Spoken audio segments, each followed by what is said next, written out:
Hey guys, welcome to the Whimsical Workshop. In this video, I'm going to show you how to make our Stop and Smell the Flowers project featuring this beautiful panel here from Maywood Studio. So let's get started.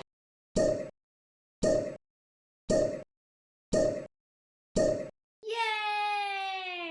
So I have been following an artist online on Instagram named Hannah Dale, and she does the sweetest watercolor pictures of animals, and I fell in love with her artwork. And I was so excited when Maywood Studio decided to do a line of fabric featuring her artwork called Bramble Patch. So behind me here is the panel, the main panel of the collection, and with the sweet little fox and the flowers and the bunny and the pots and the birds. And it was such a cute panel. I really wanted to do something with it. So we chose to design a quilt called Stop and Smell the Flowers, and I'm going to get into how to make it right after we go through these beautiful fabrics. So other than the panel, there was this one print that is so cute. Has these circles. Look how adorable that bunny rabbit is. We've got, you know, a fox and a bluebird and a squirrel. I mean, the squirrel is just so sweet. I can't say enough about it, but that is the little circles that we fussy cut and put into our design. Then you've got the stripe, which is again very complex and beautiful and has all our little characters in there. And we did showcase the stripe in the project because again, we didn't want to skip any of the really pretty prints. So I will show you how to add borders. I'm pretty sure they're mitered, so we will go over the tricks on how to do that. And then here are the little coordinates that went with it. This one has the berries and the flowers and the mushrooms, and you can see it here. And I apologize for all the strings. Apparently Maywood, when you order the fabric from them for samples, they rip it versus cutting it, so you get all these little strings. But they did the little accents in several colors. I don't have the whole collection here. I only have the fabrics for the project I did. And this is in gray and then in the really soft peach. Then we've got the little tossed birds print. Again, very sweet. And that one we also are using in gray. We are using the daisy print in yellow. And then the tonal dots that went with the collection. I can't tell you how much I love it when a fabric company does the coordinates with the prints, so everything coordinates very well. Some people it's a little too matchy. Me, I like that I don't have to think about it. So we're going to use the speckle dots in pink, in blue, in yellow, and in white. So those are the fabrics. I'm going to go ahead and grab the pattern and we're going to start cutting this.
right, so now that we have everything cut, we are ready to start building our quilt. So the first thing we're going to need is our center panel and the border strips. I'm going to go ahead and get this sewn onto my panel, and then I'm going to come back and show you how to trim it up to size. So now that I have the first border on, if you look at the pattern, we have you put a border on that's wider, and then we're going to trim it to size because, again, these panels can come in different sizes from what we're given when we write the pattern. And also sometimes they're stretched, sometimes they're cut a little short. So we give you a little bit of slush in this first border so that once you get this trimmed to size, all our piece blocks will fit perfectly. So we need to trim it to 38.5 by 38.5. So the first thing we need to do is, again, measure this just like when we cut it to see where we're at. Let's say we're at 39.5 and I need to get to 38.5 this way. So we're going to take a 1/2 inch off each side, which will get us to the right size. So before I measure the top and bottom, I am going to go ahead and trim the sides so I don't get confused and trim off the wrong way. All right, so we need to take a 1/2 inch off of this side. So first I'm going to measure the border. It's 2 1/4, and I have to take a 1/2 inch off, which gets me to 1 3/4. So what I'm going to do is slide this over, put it on the sewn seam on the 1 3/4 inch line. I'm also going to use my bottom seam to help me keep this nice and straight. So this line is on just any horizontal line, and then this sewn seam is on the 1 3/4 inch. So we're going to go ahead and square it up, and then we'll repeat this on the other side. Now we've got both those sides cut. Let's do the top and bottom. Again, let's measure what we've got.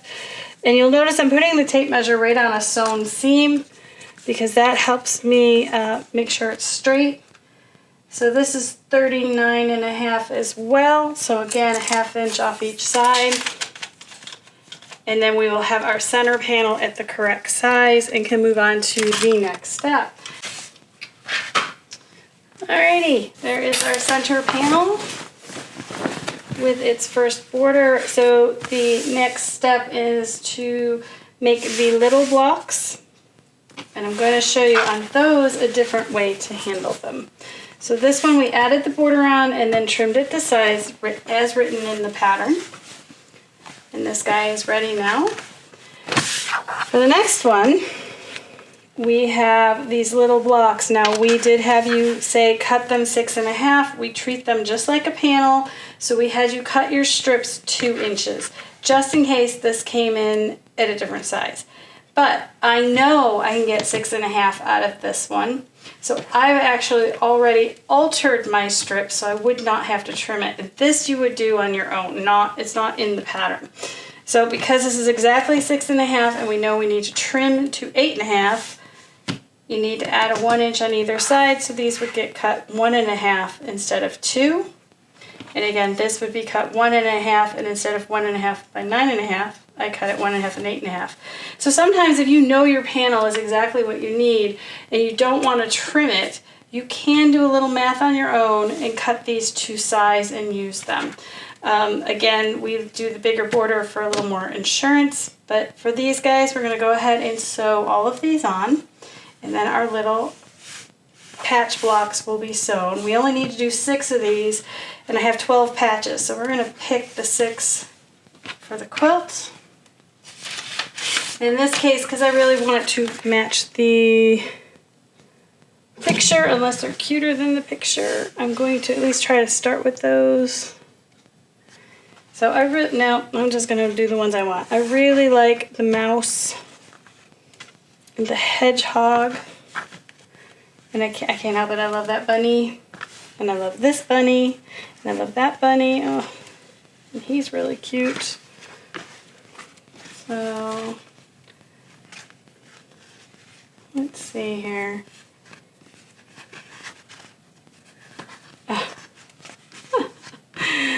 So that would be really cute like that. Yep, I think that's what we're gonna do. So those are gonna be my 6, and then I have the bird, the little mouse, another bunny in a pot. Birds, birds. So these I'm gonna just save for something else. So I'm gonna go ahead and get these sewn up. That'll be the next block. Okay, so we have sewn the side borders onto each of the blocks, and I've pressed it towards the pink. And then we're going to sew the top and bottom borders on here and finish those blocks, and they're going to be super cute. Very easy block. And then for the 9 patch, we sewed the sides onto the center and the squares onto the top and bottom. And for this one, we pressed towards the rectangle, towards the rectangle, and towards the rectangle. And that will help you nest your seams like that. So they're going in opposite directions and make a nice seam when you sew your 9 patches together. So I'm going to go ahead and sew all of these onto these and these onto these, and we will be ready to put it together. So now we have all of our little block 1s done and our block 2s done. We're going to make our top and bottom piece border. So we are going to need 3 of these, and that's the 1 row. And that's the other row. I think I want them like that. Yep, I'm going to do it like that. And then we have these 4 little blocks. So what we're going to do is we're going to sew one of these in between the 1-inch blocks. And that will make the 6.5 by 40.5 inch border for one end, and that will do it for the other. So that'll give us our borders. So here we go. We have our second border on our center panel, and I've sewn the top. So there's the top border, and then this guy will go on the bottom border, and my center will be done. Next up is the inner border that is white, and then we'll start with the mitered border.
Okay, so now we are ready to miter our corners. We have all 4 borders on, stopping and starting at the 1/4 inch point, which means that these 2 borders should be right at the same point. You should stop and start at the same point. It should make a box. Let's see if I can show you what that looks like. Get it up there close. Too many lights, too many cameras. All right, there you go. So it just created like this box, and this is all unsewn. That is what you want it to look like. Now, here's the trick. First, you're gonna need to unpin the 4 corners that you pin to get them out of your way. So just make your life easier. Okay. Now, here is the magic. So let me show you what we've got first. So here's one corner of the quilt. This is the corner we're going to miter. We have our side border and our top border, and we have our two pieces that we are going to miter.